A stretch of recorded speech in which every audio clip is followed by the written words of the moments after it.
is the North Carolina Food and Beverage Podcast, brought to you by Cisco. Cisco is here to help set you up for success by delivering high-quality foods, products, and services for your restaurant. Recording live to digital from the NCF&B studios in downtown Raleigh. Join us as we lead you into the kitchen, inside the bottle, and into the minds of the food and beverage industry. And now, ordering ice cubes for their Pinot Grigio, it's Max Trujillo and Matthew Weiss. And now, ordering ice cubes for their... Shut up, Brian. Hello, and thank you for listening to the North Carolina Food and Beverage Podcast. I am your co-host, Max Trujillo. And I am your co-host, Matthew Weiss. And today, these gentlemen are joining us, and they put a different meaning in the C in your F&B. They put comedy into food and beverage, and it's an amazing combination. We have this gentleman, Dave Williamson of the Meet Dave podcast and many others, and his longtime charlatan buddy, Jesse Jones from the Bourbon Showdown podcast. Welcome, gentlemen. Thank you for having us. No, you'll forever be known as my longtime charlatan buddy. We're longtime friends, Dave. Look, I love everything about doing this. This is so great that you guys have this podcast and the event and that we're going to come to and all that. But it sounds like your podcast is run by the government, though. It sounds like you're the North Carolina Food and Beverage Association. Yeah. And they're just trying. They're like, yo, look, people are getting mad because we're actually upholding the health code standards. And we got to become hipper. And they're like, I got two guys that we're going to have be the face of our podcast, and the kids are going to love us. Yes. And I think we're going to have fun, but we're going to be safe. Am I right? Am I right? Yeah. Yeah. I need you guys to sign this waiver and be careful with what you say. Exactly. I hope you're okay with the fact that there are cameras all over your domains right now. Yeah. Well, I mean, this could be a government issue camera I'm working with. Normally, I have my podcast studio set up in my room, and it's all torn apart right now. So I'm just out in the living room with a laptop. So sure. I apologize for not having a beautiful light on my face like Jesse does.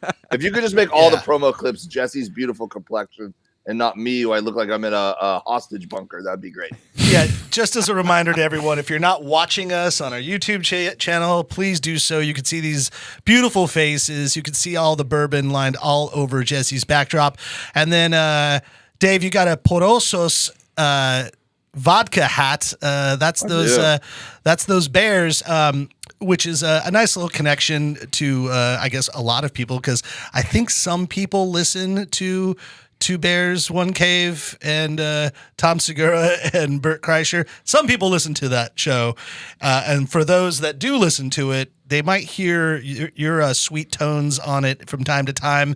And I had heard you actually, because I'm a huge Corolla fan, and you were on recently talking Corolla. He's actually been on our show a couple of years back when he came to North Carolina for Good Nights. And in listening to the show, and because we know so much about food in this area, I just sent him an email and was like, "Hey man, you should come here. We'll set you up with some great barbecue, some great cocktails, but you have to be on our podcast." And he's like, "Done and done. That's fine." And then we had this amazing meal at Lawrence Barbecue, and Durham Distillery brought a bunch of cocktails, and we had a great time. Anyhow, you'd be surprised how often that would work with most comedians, probably. Yeah. Well, hence I kind of plied you with the bourbon and brisket to come on out to North Carolina, because you are in Los Angeles, correct? I am. Yeah, I live in LA, and I live in a unique part of LA. I'm in El Segundo, which is kind of over by the airport. They call it Mayberry by the beach because we just feel like a little Midwest town. Yeah, I lost my wallet there. It's probably the only place in LA I could get away with having 6 smokers in my yard, in my front yard. For that, I keep it all in my front yard. Yeah, dude, I lived in Playa del Rey for 8 years. Yeah, you'd be my neighbor. You'd be my neighbor in Playa. Yeah, and anybody, like you said, Max, the Tribe Called Quest song, left my wallet in El Segundo. Plus, I don't know if they still do, but the Lakers practice facility used to be out in El Segundo. Is it still there? Yeah, Lakers, Kings, and now the Chargers are building a big one as well. Yeah, so yeah, we've got kind of a cool little unique part of town. Maybe that could be your next smoke meat gig, is like smoking for the team. Yeah, maybe. I mean, so far I just mostly cook exclusively for the El Segundo High School water polo team, of which I'm also an assistant coach. Wow. So. That's pretty big. That's huge stuff. I mean, right up there with being on the Corolla show, opening for Burt Kreischer, cooking for the El Segundo water polo team. I mean, it's pretty, Yeah. that's pretty huge accomplishment. How long do you tread, bro? Exactly. Yeah. So the connection here, I mean, obviously, so you're a funny guy, you're a comedian and all, but the thing that the big hook is, you don't see this too often, both of you gentlemen, are that you do comedy, but you're also huge into food and barbecue, and you talk barbecue and meat and smoking, as well as make it funny as well. Can you give us a little background? Like doesn't seem like the typical path for most comedians. Well, first of all, we're both dads. I think that's the easy answer, is that we just both naturally just got into the fact that we love barbecue, right? Right. But Jesse, parlayed it into bourbon and barbecue pair together quite well, as you know. And he and I talk barbecue all the time, but he's really taken off with. I call Jesse for bourbon advice, and Jesse calls me for barbecue advice, basically. Right. Literally called Dave the other day because I had a brisket going, and I had thought all of it through except the last step. So Dave had to hear my multiple choice answers of do I do A, B, or C, and it came out really good, Dave, by the way. Everybody was happy. I was going to ask you. So Jesse cooked a whole brisket, and he had to reheat it the next day for a party. What did you end up slicing it and then chilling it, or did you just put it whole in the fridge and then reheat it in the oven, like I said? That's right. Put it whole in the fridge, reheated it the next day at 300. Had some au jus on backup if needed, but wasn't even needed. It came out, melt in your mouth, just freaking tore apart like butter.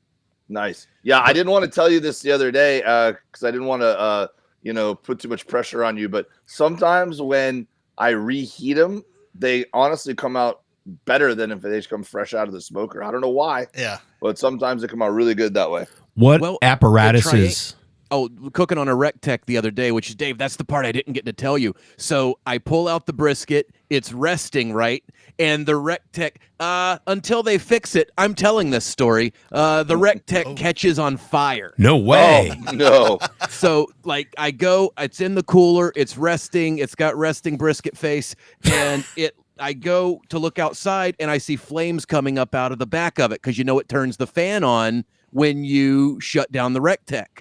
So I guess the fan, I don't know, something about the oxygen being put into what was a fire going out or what have you, and whoosh. So now the entire inside of the Rectech looks like a freaking apartment fire post electricity and water. I don't know what it was, but it's they're fixing it. Or they say they're fixing it. At least it didn't happen at the beginning of your cook or with the food in it. I was cooking at an event recently, and the person who was putting the event together told me, like, hey, there's a big Traeger here you can use, and there's a grill. And I go, I have my own smokers I could bring. And they go, no, it's not necessary. And it was kind of like they were running the show. I was just helping. And I showed up, and I'm basically doing all the cooking. And that person, when I wasn't looking, cranked the smoker up. And it caught the briskets, which were wrapped in butcher paper, on fire. And I had to go put the butcher paper fire out and salvage my briskets. And we did all right. I'm actually cooking 2 briskets right now on my Rectech. And I will tell you, Nice. Rectech's been very good to me, Jesse. And one thing I know is that if there was a problem, they will make it right. They have the best customer service in barbecue. Rectech, for those who are listening who maybe don't know, Not brought to you by this not podcast. brought to you, but could be. By the way, Rectech is like a pellet smoker grill, kind of like a competitor to Traeger. Yes. Rectech is the top of the line. I say all of this jokingly because so far they've been nothing but accommodating in terms of fixing the smoker. But by God, when you're almost done with a smoke and you look outside and see some freaking flames popping up out of the back, it's a little dangerous. Will literally singe the hair off your arms. See, I'm more of a Commodore guy just because I like building the fire and just like tending to it and going back to it and just like getting in there like the big egg type of thing. That's more my jam. But the pellet thing, I just have a weird feeling of like thinking that I'm cooking with pellets. This doesn't sound very cool. It doesn't matter how it sounds, it's how it tastes. Let me tell you, I completely understand that, and I was of that mindset as well. I was very snobby when I first started, and I regurgitated what other people told me about. It's got to be a stick burner, and I'll tell you right now, in my front yard, I have a 1,000-pound gigantic custom-made offset smoker. That's my baby. I love it. It's beautiful. And then I have multiple Rectex in my front yard. Rectex been very kind to me. They send me a lot of their smokers to beta test them before they go to market and stuff like that. And I have a Santa Maria grill, and I have a travel smoker, and I have a big green egg. And I feel like there's a time and a use for all of them, right? So I don't stick my nose up on any method that anyone uses to cook. It's whatever works good for you that day. If I have the time to sit out in my yard and throw logs into my smoker, it's the funnest thing on earth to do. But sometimes I also just got to sleep and get 2 briskets done, which last night I threw them on at midnight. I slept till my alarm went off for this podcast, which we're doing extremely early in the morning. You're welcome. Yeah, seriously. Yeah. And you're on with the morning radio show, asshole and butthead. Here's your morning drive. Yeah. Hey, Dave. Okay, let's get into this. What the hell are you doing at Bubbles and Brisket? What are you going to do? I mean, you're coming out from LA. He's making a face for those of you that are not watching. I don't know. If you don't know, I don't know. I mean, Max set this up, so yeah, I'd like to know. Well, I'll tell you this. I've done several collabs now at different events of this nature, and it's never been the same thing twice. Okay. Yeah. I've really enjoyed finding ways to cross my love for barbecue and my love for comedy. And I've done some Big Green Egg festivals where I literally just showed up and was a utility player. As far as I walked around and made content, I jumped in and lightened the mood a little bit with the festival goers and these people who've been cooking food all night long and are tired, maybe don't have the ability to chit chat with the festival goers. I've gotten up on the microphone and done material while the judges needed time tabulating votes. I've jumped in on demonstrations before and helped people with their demonstrations while they were, on the microphone and cooking at the same time. Yeah. So I'm down to do whatever you guys want. I think, Matt, I think we should you get. guys invited me. We came up with an arrangement. I'm gonna go and do comedy at Good Nights there on Sunday night in Raleigh. Yeah. I can tell my wife I'm going for work, and then and then I'm gonna come hang out with you guys and do whatever you need me to do to make sure that that's a fun event because I'm excited to be there. I mean, a tight 5 would be great. Tight 5, keep it tight. Tight 5. Maybe we'll have to give the two of you guys our little like handheld and just go around and interview the that would chefs be fun. as they're going crazy. Because you know what they're doing. You've been there before. You're in it. Which is why. So give us a little backstory for you, Dave. Like I know that you do comedy and you do barbecue, but like I would imagine the barbecue came first. But what came first and how? No, comedy came way first. Okay, all right. I've been doing comedy for like 20 years, and barbecue, I just literally enjoyed eating barbecue. And since I was on the road, Jesse will tell you. So my earliest, I guess, obsession started becoming in college, where there was this barbecue place at Auburn University that I just found, and I go, oh, I need to have this in my life as much as possible. And I ate there every other day. Yeah. And then I got. By the way, nice Bo Jackson jersey in the background. Appreciate that. Yep. Yeah. Yep. There you go. You see, so Byron's Raiders Smokehouse was that place. What was it called? I chased my my girlfriend up to Charlotte, North Carolina. She took a job up there, which is where I met Jesse. And we were in a sketch comedy group together called The Perch. So for a few years, me and Jesse would perform together every weekend doing sketch comedy at this super unique, very cool place. And we were doing 14 shows a weekend or something crazy like that. 7 shows a weekend. Yeah. Jeez. Oh wow. We were not making very much money doing it, but we took it very seriously. And I'll tell you what, those 2 years in Charlotte, North Carolina was the most famous I've ever felt in my life. And, fast forward to now where, we have social media followings and I've gotten to perform at some awesome places like Red Rocks and the Greek and, tour with Bert and do all these things. But those 2 years in Charlotte, North Carolina in my early 20s were the funniest because we had such an underground cult following in Charlotte that, like, you know, I'd go out to lunch with my girlfriend, who's now my wife, and like the waitress would be like, "Aren't you Speedo Dave?" And I'm like, "Yes, I am." You know? Yeah, that's cool. So when it was wild back then. Dude, it was so fun. It was one of the best. You take it for granted. You're like, you think that's just like the beginning, but honestly, you look back and you go, "Oh, those were the best times of my life." Like, you know? Yeah. Well, we were so new. Everything was like, we weren't jaded. There was no business to it. Like Speedo just mentioned, we weren't making a lot of money, so you only were in it for the passion of doing it. And great group of people that we just spent every waking moment with.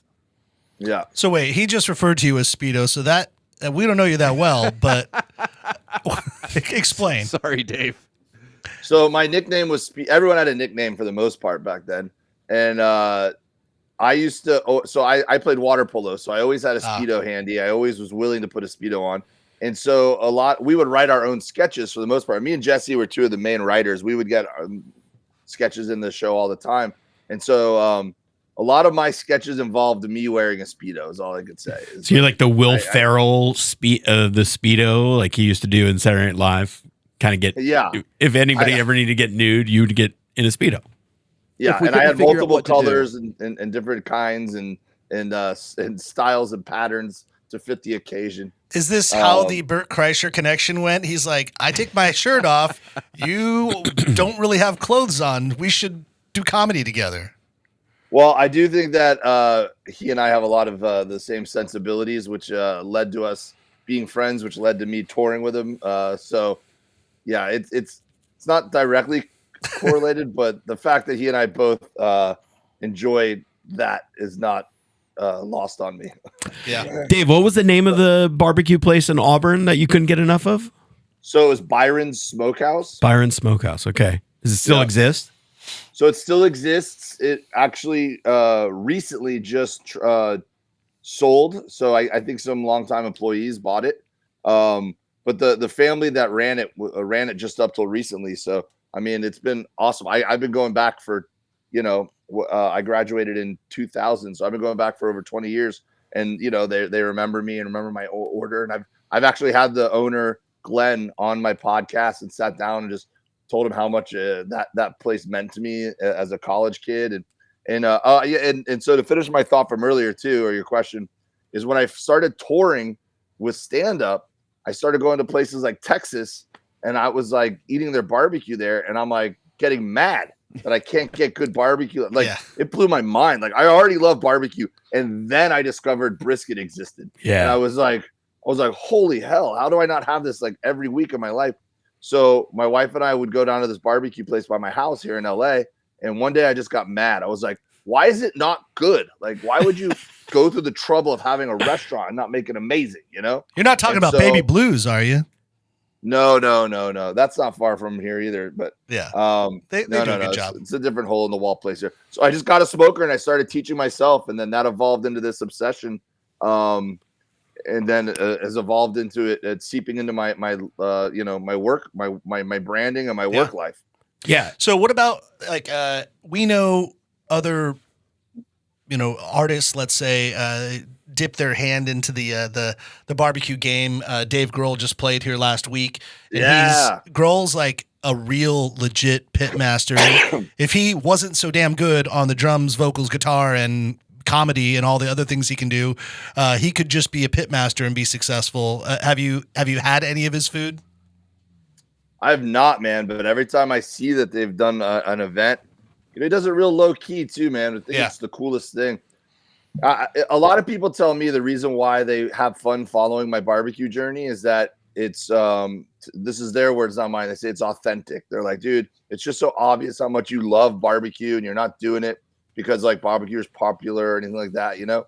It's like you genuinely love it. And it's the truth. Like I genuinely have loved learning and getting better at barbecue and the people and the community and just immersing myself in it, right? And Dave Grohl's the same thing. Like you never see him like trying to get publicity for feeding the homeless or whatever. It's just obviously comes out in the paper that he's already done it. And he just shows up and he just feeds like thousands of people for free here in Los Angeles through some charity organizations. And I just think it's the coolest thing ever. And on you have a podcast as well. It's called Meet Dave, MEAT. Is it a fusion of all those things, or what does the podcast touch on? The podcast is a huge scam. I Yeah. Oh, yeah. started Same it. here. Yeah. Yeah. I started it just because I wanted to meet my barbecue heroes and learn from them. Yeah. So it was just a way I could record them telling me questions I was going to ask them anyways. And honestly, man, it's just I would go down to the comedy clubs here in LA and hang out, and it was getting to the point where I was barbecuing a good bit, and nobody wanted to talk to me about the cliche stuff. No one was asking me like, hey, you got sets tonight, or you been on the road lately? Like everybody was just asking me, yo, I saw you made ribs the other day. How long does that take? Where'd you learn how to do that? They look so good. Can I come over? And I was like, if everyone just wants to talk barbecue with me, that's what I'll do. I'll lean into barbecue content. And so even if you when I have go on the road, I was already looking for awesome places to eat. So I would just reach out and be like, can I interview your pitmaster or interview your, owner? And that's how I made a lot of my friends in the barbecue world. It's just like comedians in general, it's like regardless of them being funny or whatever, tend to have a good point or a reference or can think in the moment at the time, no matter what's happening. So rather than just sitting around talking about comedy, it's like, no, give a subject like barbecue, because then anyone can relate to it. And then hopefully there's something kind of enjoyable and funny that happens along the way. With that said, there's another podcast in this podcaster in this room. Jesse, I'm looking at you. Beverage is a big deal to us. We talk about it a lot on the show. Jesse, how'd you get involved in bourbon? Is it just you're a severe alcoholic, or what's the deal? Well, it's similar to what I'll start calling you Dave, not Speedo. It's similar to what, it's which, Dave, I think I've told you this before. One of my favorite stories, me and Dave were on the road together, and my dad came to see a show, and he's trying to remember Speedo. He wants to be a part of it. He wants to be a part of the nickname. So after the show, he's like, oh man, your friend, what's his name? Wetsuit. Wetsuit. He just crushed it tonight, man. Wetsuit's a funny guy. And I was like, yeah, Dad. Wetsuit Dave does a good job. That'd be a different joke for sure. It started very similarly, where I was on the road all the time, and then the pandemic hit. And when the pandemic hit, it just serendipitously, I started getting stuff from Old Forester. And I'm a comic, so I'm not the brightest. My wife, she is the VP, was at that time the VP of an ad agency. I was like, honey, why are they sending me things? And she said, you must have said something about somebody somewhere, and they're wanting you to either say more, or they're wanting you to, continue talking about them in some way. So I started looking into it, and I'd always had an affinity for Scotch when I lived up in New York.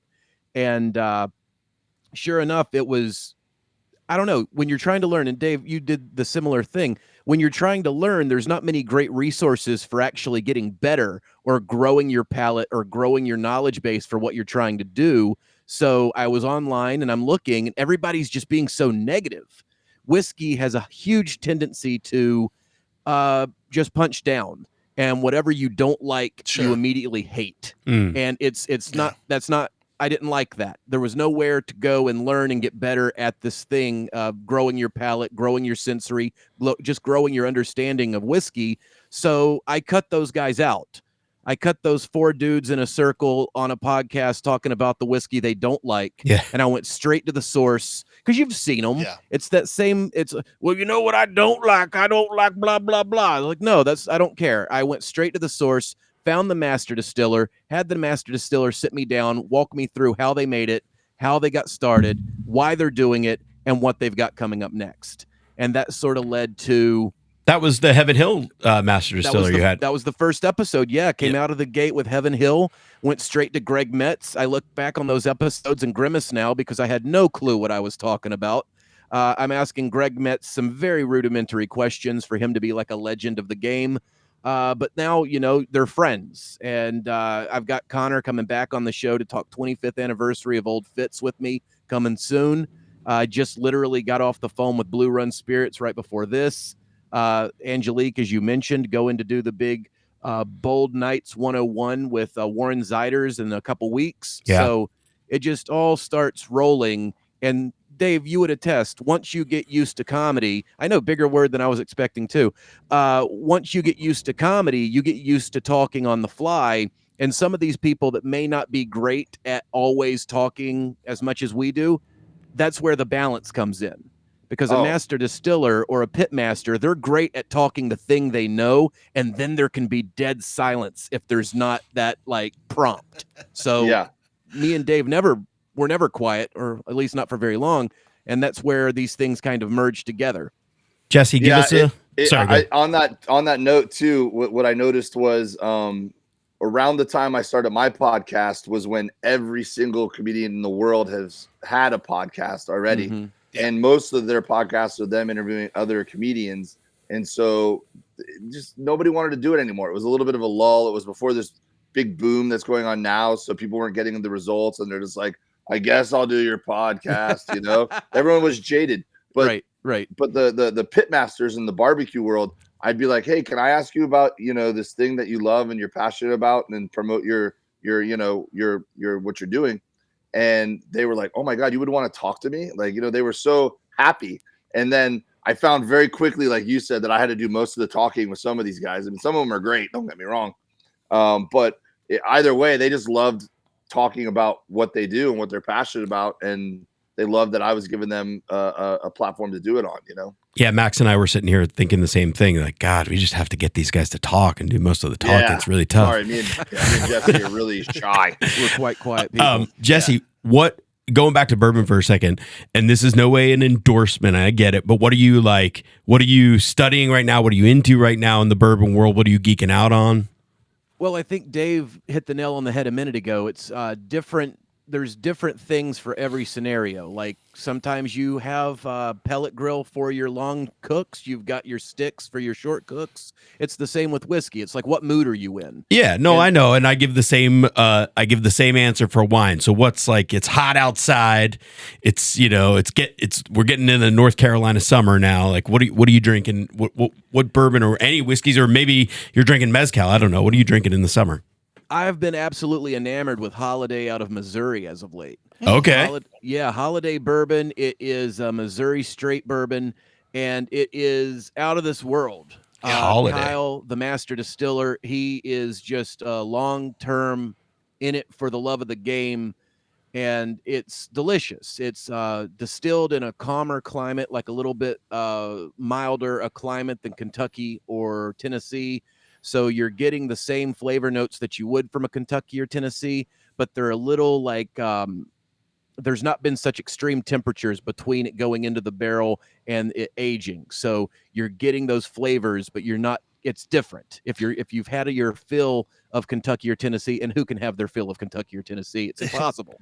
But it is those flavor notes that you like done a little differently, so that you're getting a different liquid out of the barrel. It's amazing. A box of Holiday bourbon just showed up on Jesse's door. Yeah, right now as you spoke.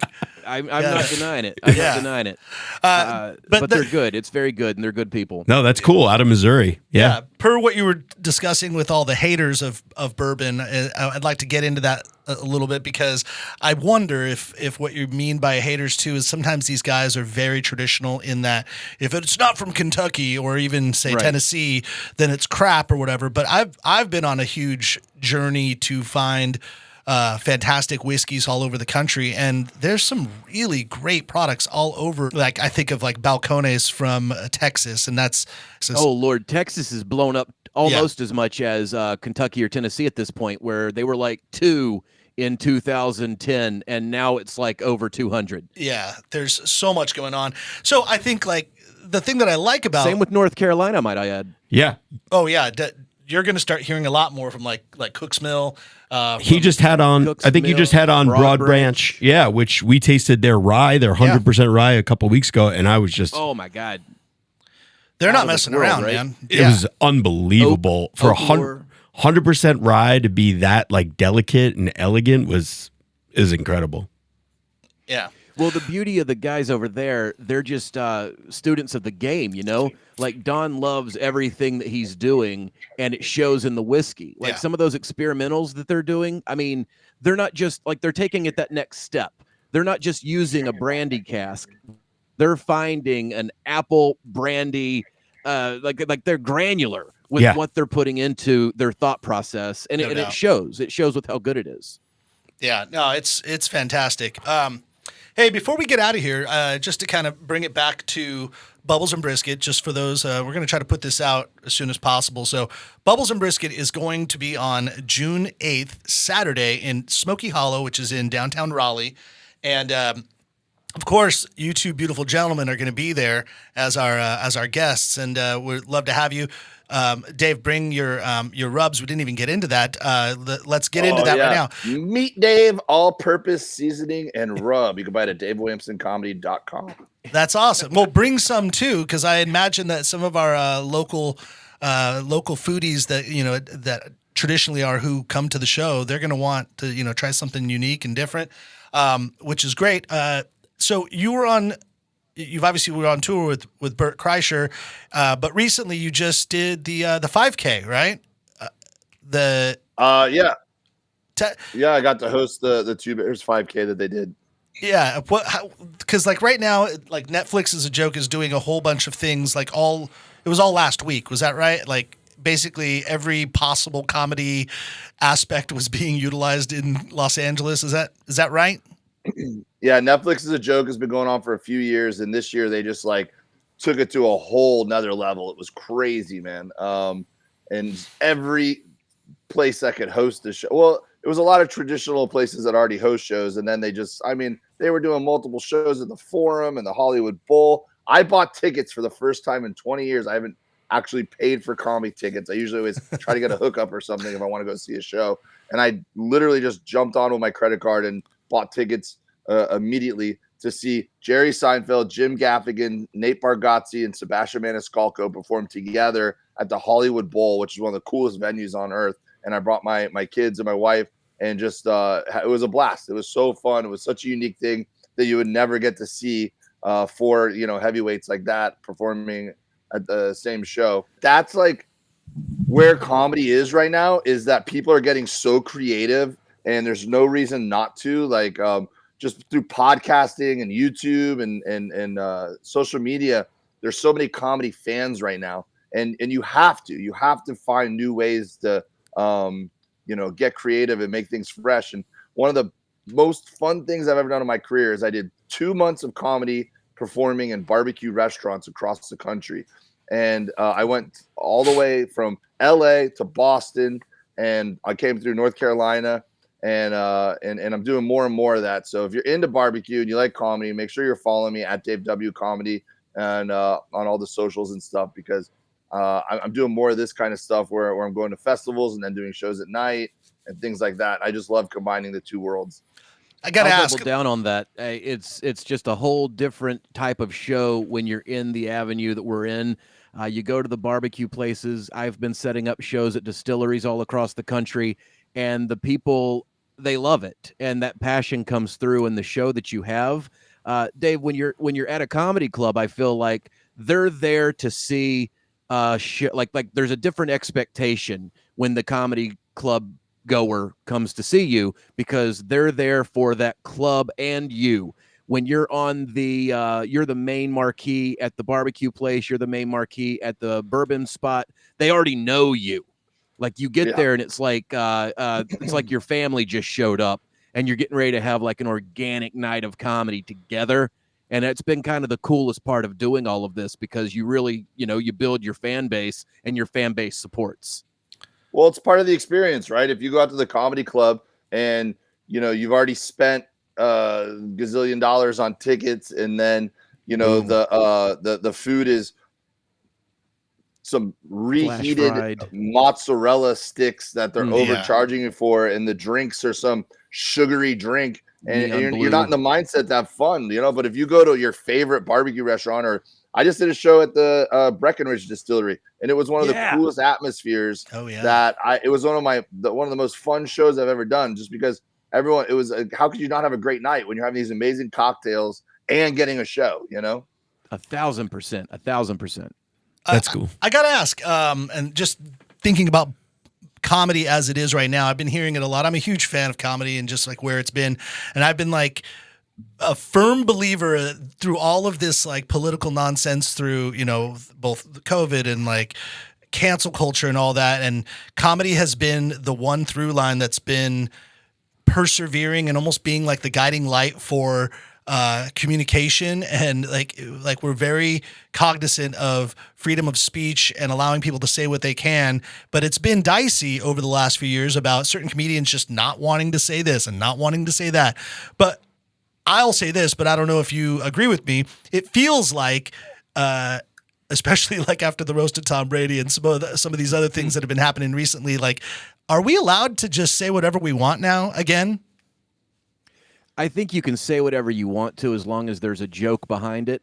I think a lot of people started getting a little oversensitive to just not being able to blurt things out and being held to task for it. You can still say literally whatever you want to if the punch. What was the old adage back in the day, Dave? You could make the joke if the joke's better than the thing you're talking about.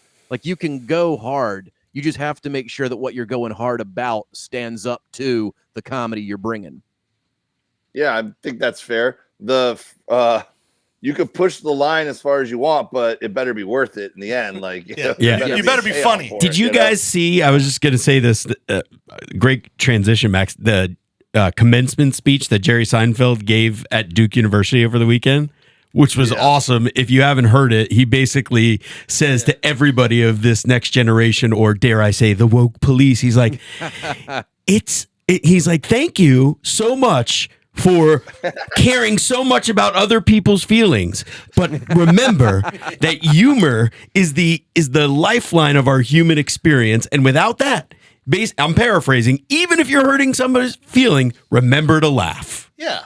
Yeah. It was just so great. And it's great. I mean, we talk about it, but like comedy and humor, just if you're getting very like, philosophical, it's uncontrollable, right? Like you can't not laugh if something genuinely makes you feel funny or makes you laugh, or you find humor there. And so it's involuntary. And to have one other human kind of compel your body to laugh or gesture or do whatever, like you're physically doing something to another person through humor. And it's a beautiful thing when it's done right, even if it's to make fun of somebody or however you find your humor. And that's the best part about humor. It's not defined. It's just whatever makes you laugh. And I think that's a good place to be with comedy. Well, so the thing is that if you're offended, if you're truly offended, you're allowed to be. That's fine. Not everyone's going to see eye to eye on what, how they experience certain topics, or maybe you have a personal experience with something. And the biggest problem I see is guys who are not experienced. I see these like open micers and they're trying to tackle abortion. And it's like, why don't you get some stage presence before you go for the top of the hill. Yeah. Yeah. But at the same time, I think the biggest problem is people being offended on behalf of other people. That's right. Like, oh, no doubt. It's like, look, like I even have I'm not a very edgy comedian. Like I don't push the envelope on too many things, but man, I have some jokes where it's like, if the person would just shut up and listen, they're going to realize that they actually agree with me, like, but I'm doing misdirection. I'm taking it one way and then I'm going to take it back the other way. And they don't let the joke get to that point. They're like, boo, they're guessing where it's going. They heard words. It's like buzzwords. Enjoy the ride. Enjoy the ride. Right. Trust us. We're there for a reason. It's sleight of hand. We're going to make you feel one way so that we can take you to the mountaintop.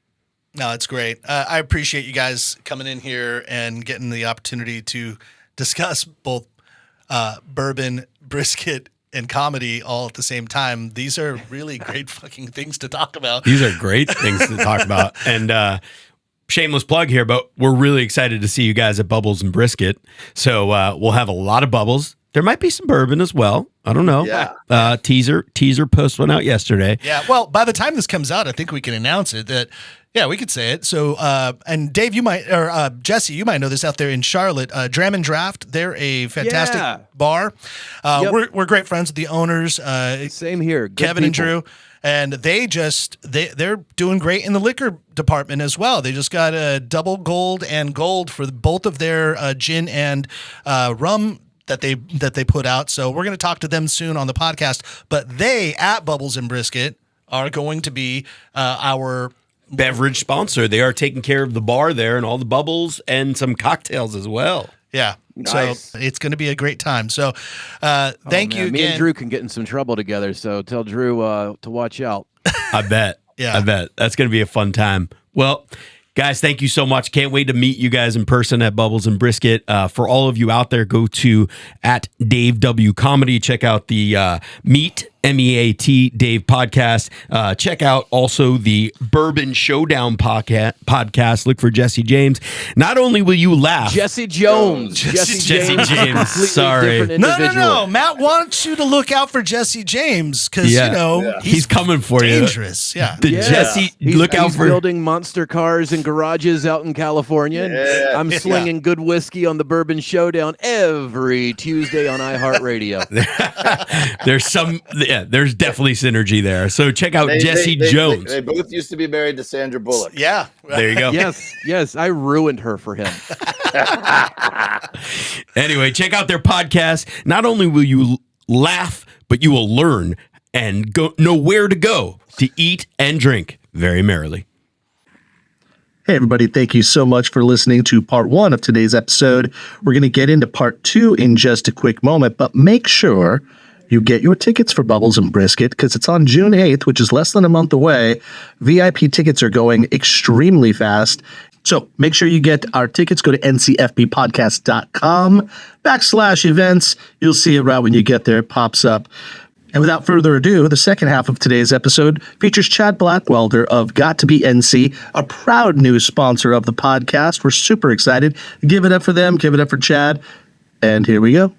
And we are so happy to have this gentleman in studio today to tell us all about Got to Be NC. He is the food service and marketing specialist of Got to Be NC, Mr. Chad Blackwelder. Welcome. Thank you guys for having me. I appreciate it. Yeah, man. It's a long time coming. But here today, let's announce right now, drum roll please. Y'all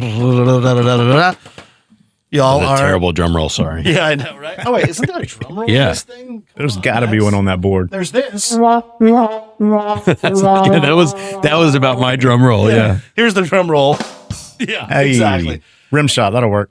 But Got to Be NC has come on as a sponsor for the NCF&B podcast, which we couldn't be happier taking your money. And Happy for you to have it. yeah.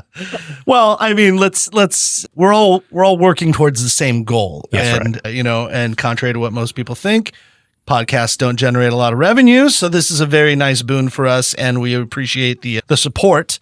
And so then let's get into kind of why we're connected together. I mean, we talk about food and beverage every Thursday for the last almost 7 years. And you've been now with the company for 5.5 years? It'll be 6 years in September. Okay. Yeah.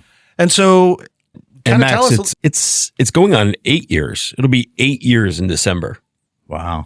The time she Are flies. we in year 7? Yeah, we're in year 7. It was 2016. So by December 1st of 2024 will be 8 years. Man, this is where you put the through the years Kenny Rogers montage. Yeah. You know, We're almost through the 7-year itch. Little weepy. Oh, okay.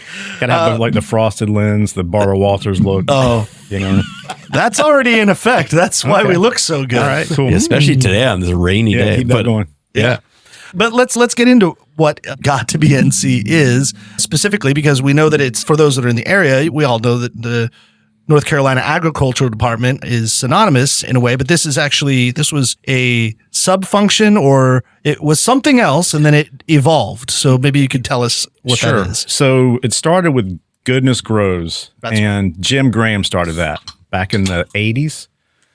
And then that ran for however long until 96 when Steve Troxler was elected commissioner, still commissioner. So he started the Got to Be NC program. Mm-hmm. I'm sure people have seen when they're shopping in the grocery stores or at a winery or distillery or farm stand or even on a farm, the Got to Be NC signage. Those are our Got to Be NC members. And so Got to Be NC is really the kind of the official state identity program for all things that are grown, caught, raised, or made here in North Carolina, which is multi-pronged at this point. I mean, as you guys know, there's so much going on in the state. Yeah. You know, at least once a month to have one of those, wow, I didn't know that we did that here in the state kind of moment. So we kind of bring all those folks together and help them to identify to the buying public that they're part of our program, and they are like official, man. They're legit. They're growing and raising stuff that's made in North Carolina, selling stuff that's made in North Carolina. So that's a part of what we do. My job is the food service side. So I work with chefs and other end users in the restaurant business or, food service outlets to try to promote and market them and the North Carolina products that they're serving to their dining public. What are some of the top things that North Carolina produces that we wouldn't know? Like, we know that we do sweet potatoes, we have great pork products. That's correct. And are those the two main revenue generators for North Carolina right now? I would say so. And fiber and forestry was kind of brought into the Department of Ag family, 2 or 3 years ago. So that's really boosted what we do. I think that at this point, the agriculture brings in, it's over $100 billion or something crazy like that. That's yeah, crazy. It's insane. It's insane. What is another state? Do you have any idea what neighboring states? What is Georgia, Tennessee, Virginia? What do they bring in? Do you have any idea? I don't. That's a good question. But I know another thing is peanuts. We do a lot of peanuts. But oysters, we're becoming the Napa Valley of oysters. So we're becoming known for that. And our seafood has been leaving the state and going to other states and countries for years. And if you talk to Captain John Millett, he'll tell you that story. So he was on last week's episode and telling that story. So you guys have heard that story. Well, you've got unusual things too. Like we were just talking about Marshallberg Farms caviar, sturgeon caviar. They've been on the show long time ago. We need, I feel like we need to have them back, or maybe, we should have them at Bubbles and Brisket because that's a great champagne and caviar, dude. All right, might be late in the day, but we got to make it happen. Well, we're talking to a guy that can make it happen. I was at their facility in the Core Sound on Friday. I was telling Sam we took a group of chefs to Westwater Hams in Warsaw. It was our ham and eggs tour. So we toured hams there. Sam Sukoff was there with Lady Edison Hams. Great guy. Yeah. He's a fantastic guy. Westwater Hams is curing his ham or some of his hams now. Okay. And we were able to try, and I didn't know this until Sam was slicing into it, but he had never tasted these hams out of Westwater either. So we had the privilege to trying them right alongside with Sam for the first time. So we did that, and then we drove 2 hours east to the Core Sound and toured Marshallberg Farm. So that was the egg side of the tour, and we got to do caviar bumps off of our hand, and it was awesome. And they partnered with Social House Vodka, so they had some of their vodka to try along with it, and some of their smoked sturgeon, and the chefs had a great time. And I think we made some really good connections. And that's also a big part of what we try to do is try to make those love connections between these farmers and producers and chefs and other end users. Yeah, and that's something that I've been because I've been a restaurateur or a GM or just a fly on the wall in a lot of these areas. I've been invited to things, but going to these excursions is a really fun aspect. I mean, it's an educational system, but let's be honest, it's like a field trip. My daughters went to King's Dominion over this weekend through school, which was kind of fun for them. But for us, instead of going to amusement park, we go to Tidewater Grain out there on the coast, and we learn all about this amazing rice farm, rice paddy farm, I guess you call it. Yeah.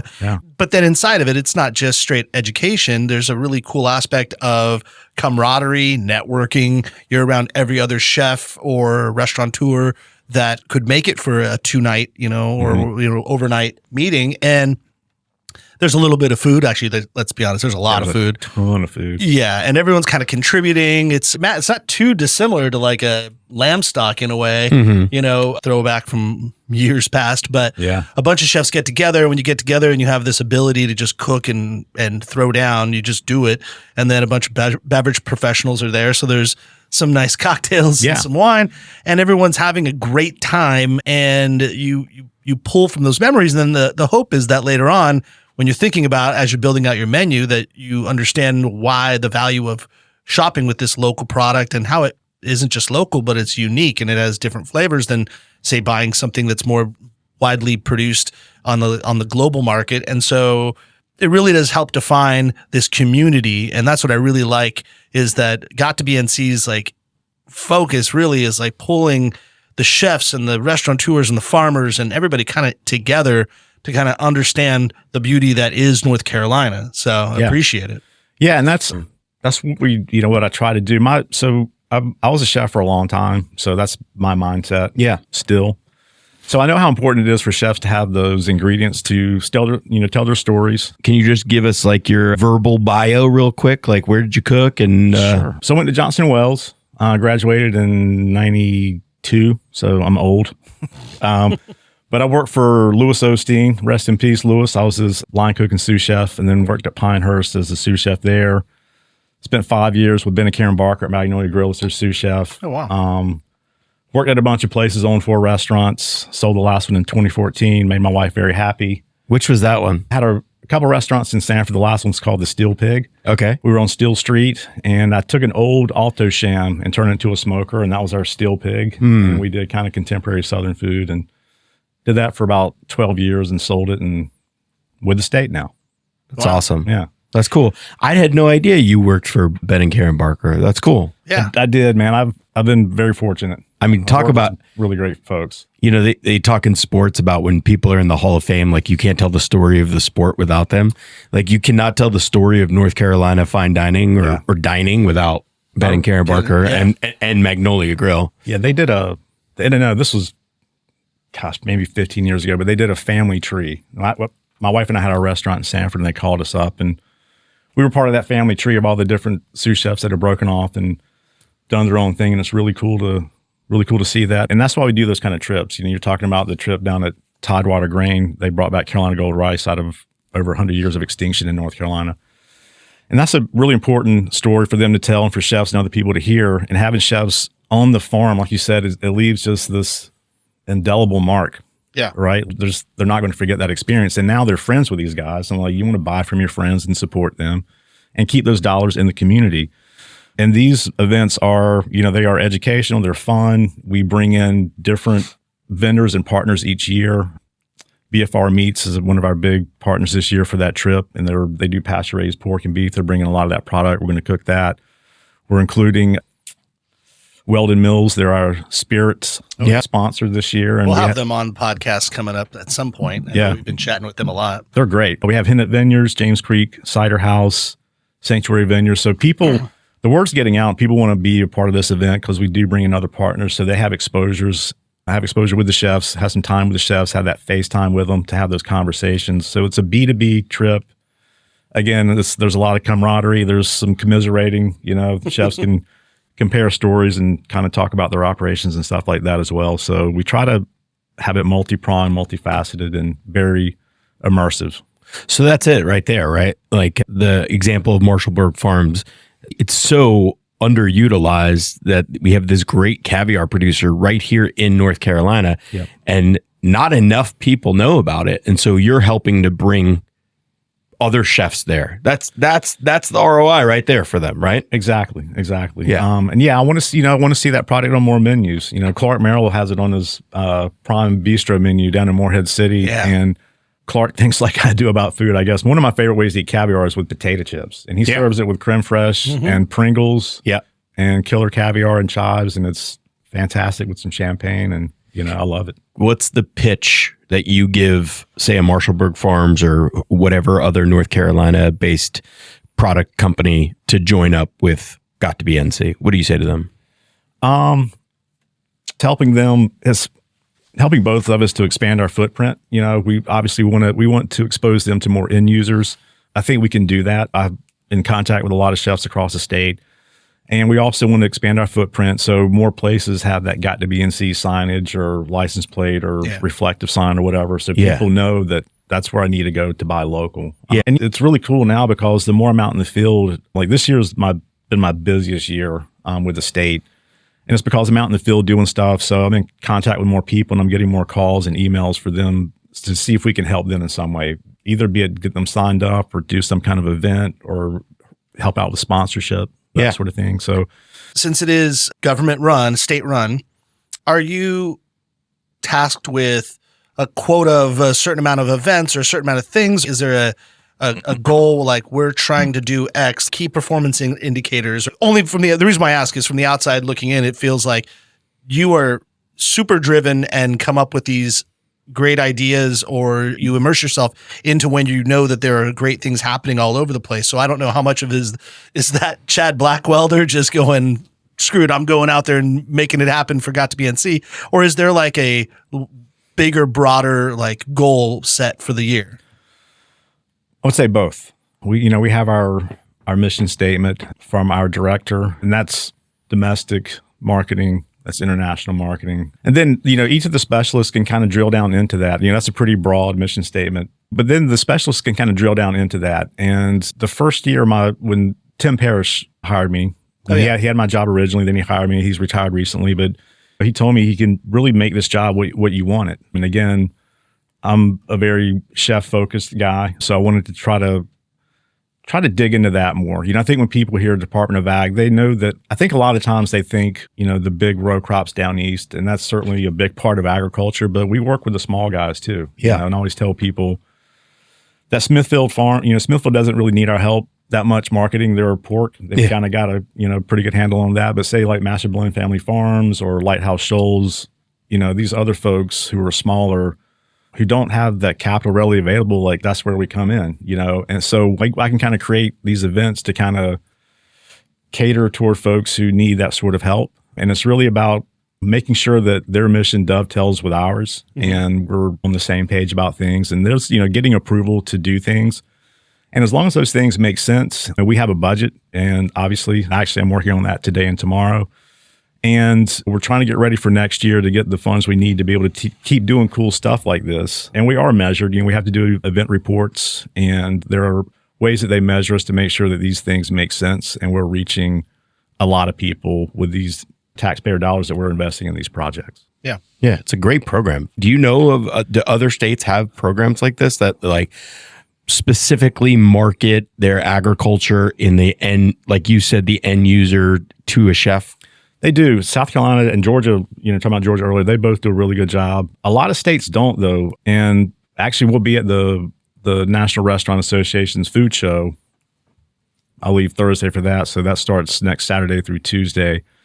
And we'll go visit some of the other state booths, and they're nice. They're doing a great job. We have a bigger presence there. We have 1,000 square foot pavilion, so we bring up 6 of our Got to Be in C members.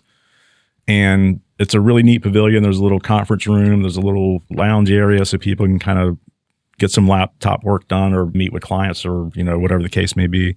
Yeah, I can speak to that because I was there last year. Right. And to that same question, Matt, I'm sure other states do a good job of representing, but I would say North Carolina does a unique version of representation that you don't see too often. Like I really didn't, and I sure skewed because I'm from North Carolina and do a food and beverage podcast about North Carolina, but I didn't really see other states saying like, hey, this is coming from here. Now there was some Texas style this, and there was Kansas City style that, and there was a lot of like California grown almonds. Yeah, there was sucking up all the water for everyone.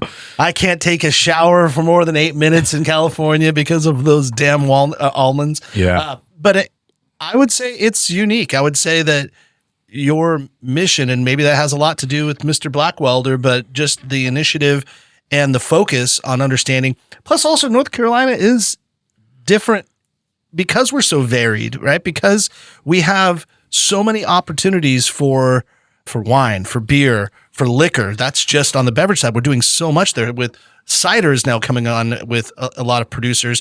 Obviously, we're known for proteins and vegetables and all, but then, those specialty things. We also have the miso. Miso, yes.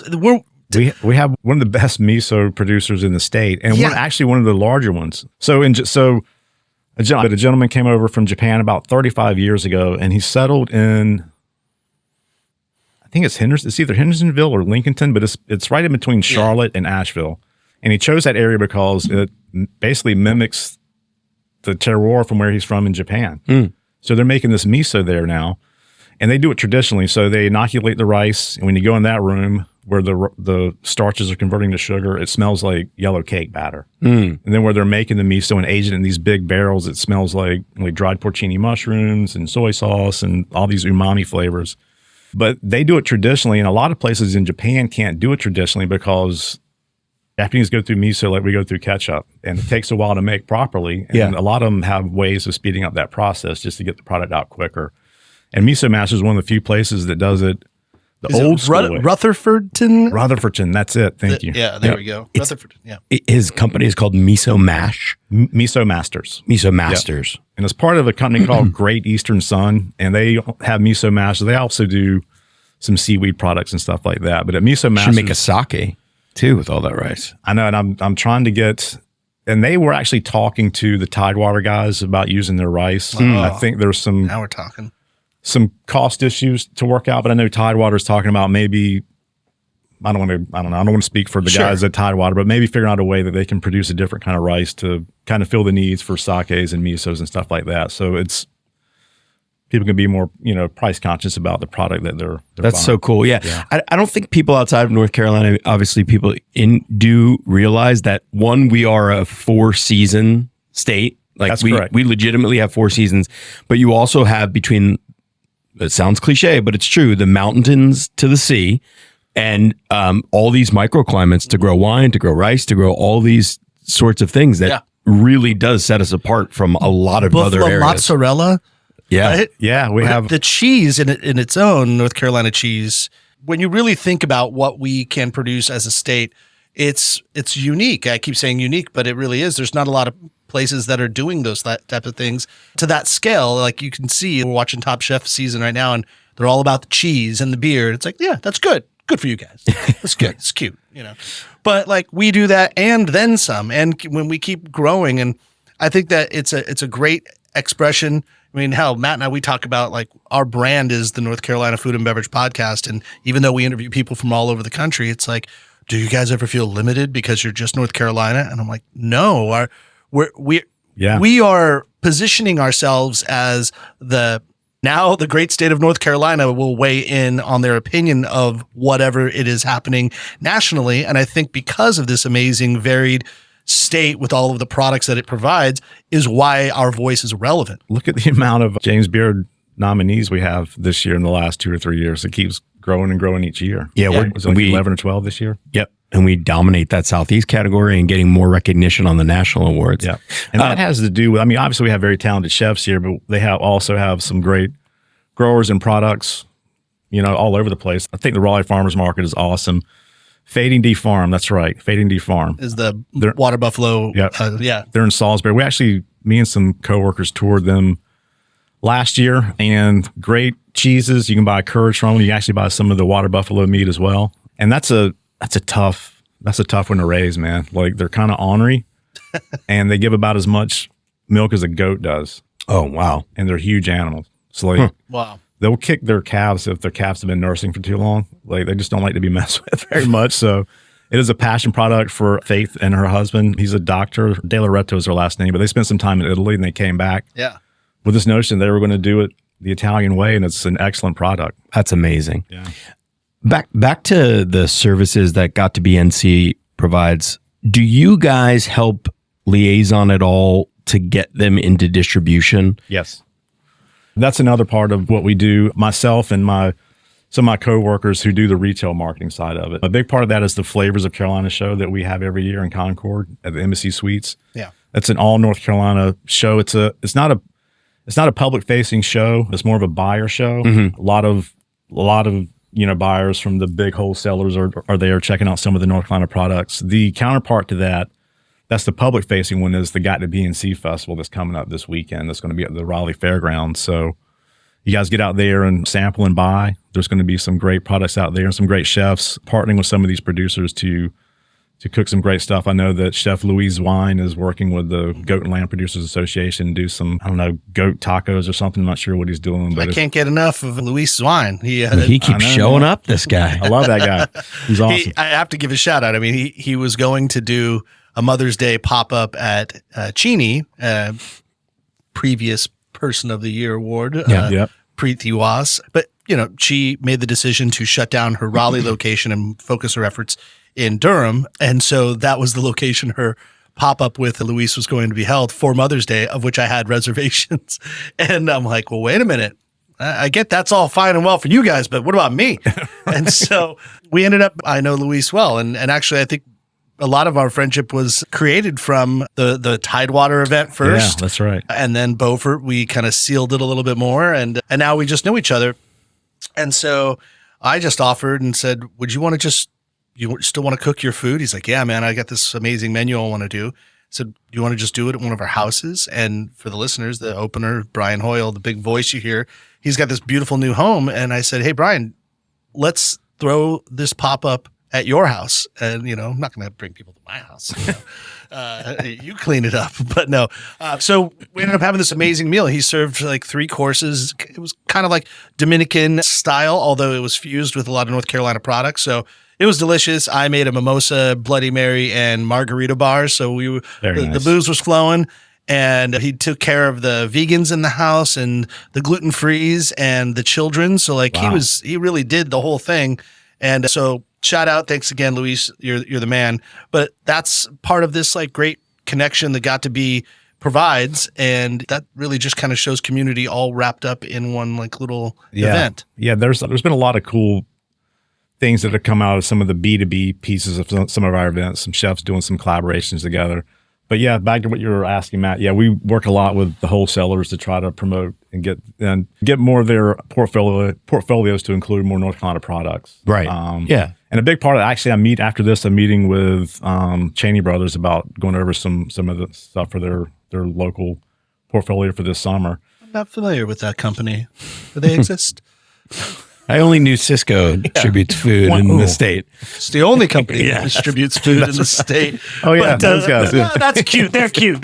No, I'm kidding. But actually, we work with those guys a lot. We work with Cisco and the other guys and the other guys and the other guys. Yeah. No, I mean, it's so important. Like, just working in the wine business, I represent a whole portfolio that has Virginia wines, but unfortunately we have no North Carolina wines. But it would be cool if we put together a really strong portfolio, even if it was just distributed within the state. Yeah. And we have Brianna Burns on our staff. Yeah. She is incredible. Brianna well. Yeah. She's been one of my favorite hires since I've been there. Like she's strong. And her and I are working on a wine dinner that we're going to be doing pretty soon in Sanford. And it's going to be all North Carolina wines. Awesome. 4 courses. We're going to have a lot of folks there. Randy Lewis is going to be there and Nice. Captain John Millett and some other folks to talk about their products as we pair them up with these North Carolina wines. Yeah. Well, the wines are going to be good. Brianna doesn't mess around. No. So that's cool. A lot of fun. Yep. Yeah, man, I appreciate that practical application aspect of being a real chef and then working with the community. It's like you can see that camaraderie of other chefs. They're like, oh, yeah, Chad knows what's up. It's different than if there's some corporate guy that, some suit that just graduated from Duke, but somebody came in and just started doing it. It's like, I get it. I know you guys might have an agenda or like you're trying to do something, but here it's like, no, it's authentic. You have a passion for this. You have a passion for food. And I love that the state themselves has enough passion to set up a program and utilize. This is a good version of taxpayer money, I would say, because it's really helping everybody. I feel the same way. And I'm very fortunate to take my experience and parlay it, hopefully into a position that's going to, I really do want to help people. I've owned 4 small businesses. I get it. It's hard. And I always tell chefs because if I'm in a new city, I'll Google some places. I might, cold call a restaurant just to drop off my card. And I always tell the chef, like, I'm not here to sell you anything because I've sold food before and it's tough. Yeah. But, I'm here to help. And I always tell them that I speak their language. I've been there. I know what you're going through. If I can help be a resource or be a point of support in any way, then here's my card. So let's direct people to like, what would be the biggest pressing thing that someone should know or where should we direct them? I'd say for right now, definitely check out the Got to Be website. If you are a business, you can click on Become a Member. There's an application there that you can fill out and submit. You can, if you're the part of the buying public, you can click on Inspiration for videos and recipes and events. We have all of our events listed. The next one coming up is the Got to Be Festival this weekend at the State Fairgrounds. I'll see those are probably the biggest things right now. Yep. Yeah. Then we got the State Fair and all the other things coming up, Seafood Festival and all that good stuff. That's great. Well, Chad, thank you for your time. Thanks, guys. Thanks for sponsoring the show. Absolutely. And you guys do great things, so we appreciate what you guys do as well. Well, there's so much synergy between our companies. I mean, it makes so much sense that we're working together and we helping each other out. So when you're working on the budget for next year, make sure you include and tick it up. There's a lot of inflation. Anyway, for all of you out there, if you have a business or you're just looking for what's the yummiest thing to eat in North Carolina, go check out Got to Be NC. That's GOTTOBE NC.com. NC.com. They have this great logo. Look for the logos on all the stores or your fish markets or whatever. And then when it's got to be NC, it's got to be NCF&B, and you will eat and drink extremely merrily. That's right. Thanks for listening to the NCF&B podcast. And if you've stuck with us this long, review us on iTunes, and remember, 5 stars are encouraged.